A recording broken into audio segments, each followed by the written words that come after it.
Hip flexors, the most underdeveloped muscle group in strength. Hip flexors, the most underdeveloped muscle group in strength training. Despite their importance to a wide range of athletic and sporting activities, the hip flexors are the most neglected major muscle group in strength training. It is very rare to find training programs that include hip flexor exercises. By contrast, there is usually a great deal of emphasis on exercises for the leg extensors. There are some obvious reasons for this comparative neglect. The principal muscles involved in hip flexion are the psoas and the iliacus, collectively known as the iliopsoas. Because they are relatively deep-seated rather than surface muscles, they may have been overlooked by bodybuilders who have traditionally been the major innovators in strength training. Secondly, there are no obvious ways to adequately exercise them with free weights. Finally, these muscles do not have the obvious functional importance of their extensor counterparts. Yet, as antagonists, both hip and knee flexors perform a vital role in controlling the rate of descent and ascent in leg extension exercises such as the squat. There is no corresponding problem of underdevelopment with the muscles responsible for knee joint flexion, the hamstring group. Because they cross two joints, they are active in both leg extension and leg flexion. They act to flex the knee joint and also to extend the hip joint. Therefore, they tend to be strengthened by complex leg extension exercises. Also, hamstrings can be developed and strengthened through the use of the leg curl apparatus. Strong hip flexors provide an advantage in a wide range of sports and athletic activities. In sprinting, high knee lift is associated with increased stride length, and therefore considerable attention is given to exercising the hip flexors. However, they are usually not exercised against resistance, and consequently there is unlikely to be any appreciable strength increase. Hip flexor strength is directly relevant to a range of activities in football. Kicking a ball is a complex coordinated action involving simultaneous knee extension and hip flexion, so developing a more powerful kick requires exercises applicable to these muscle groups.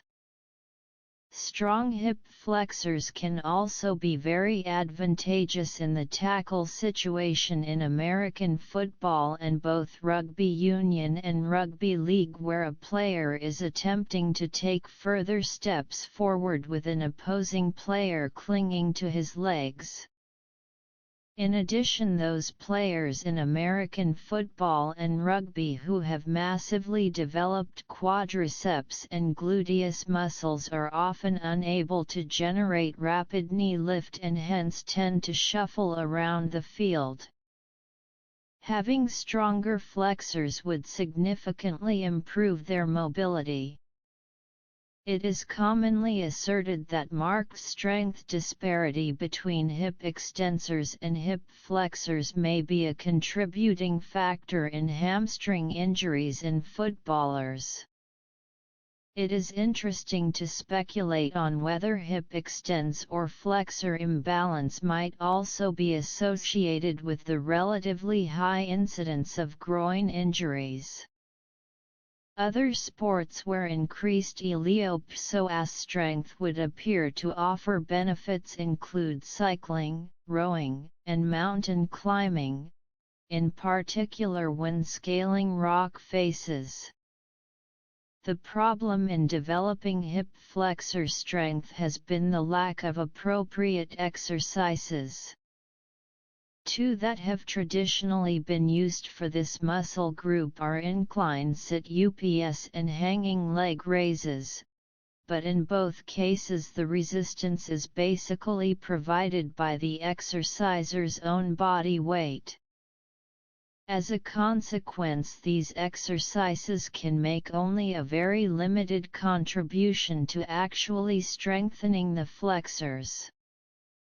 Until now, the only weighted resistance equipment employed for this purpose has been the multi-hip type machine. When using this multifunction apparatus for hip flexion, the exerciser pushes with the lower thigh against a padded roller which swings in an arc.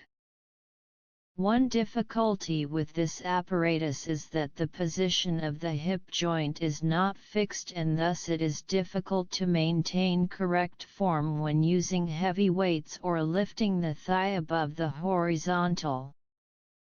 With the release of the Myoquip Hip Knee Flex, there is now a machine specifically designed to develop and strengthen the leg flexors.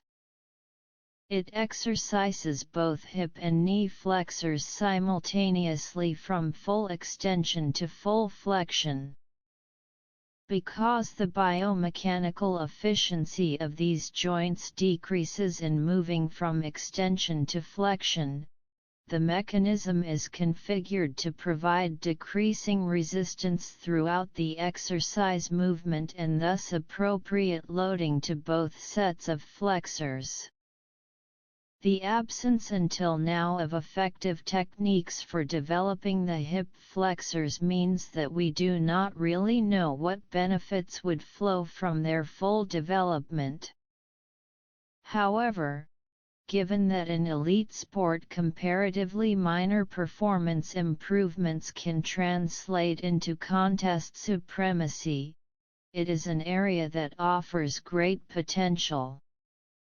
Disclaimer: this training module or info is provided as info and no responsibility can be taken for loss or injuries incurred during physical exercise. If you have not undertaken any form of exercise for a while, please consult your doctor before starting any new exercise program. Above all, have fun and be safe. You'll find many more useful information at the Video Man's YouTube Health and Fitness audio info channel to enhance your life. Be on the lookout for the Video Man Fitness and Exercises audio information videos coming shortly to you. Thanks from the Video Man.